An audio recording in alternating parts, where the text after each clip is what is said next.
ఇలా చూసారు కండి పక్కన రామాపురం విలేజ్ మనం ఆల్రెడీ తీసాము.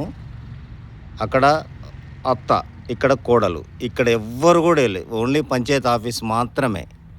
దెన్ ఈ సెక్రటరీ ఉండరు, పంచాయతీ సర్పంచి ఉండరు, ఎవ్వరు ఉండరండి.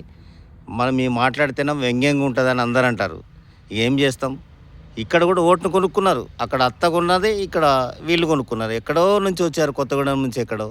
వీళ్ళంతా టీచర్స్ టోటల్గా ఫుల్ డబ్బున్నోళ్ళు, ఎస్టీ సంబంధించిన వాళ్ళు. ఇక్కడ ఏంటంటే దరిద్రానికి ఎస్టీ రిజర్వేషన్ వచ్చింది కాబట్టి వీళ్ళు మొత్తం కొనుక్కొని ఆ బాలు అనే వ్యక్తి టీచరు, ఆయన కనుసన్నల్లోనే నడుస్తుంది మొత్తం వ్యవస్థ అంతా.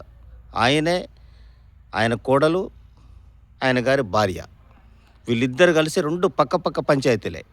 ఇది ఎంతవరకు అండి? అర్థం కాని విషయం.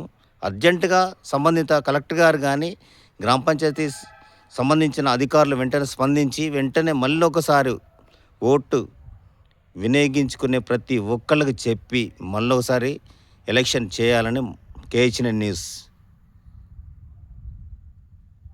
చెప్తుంది.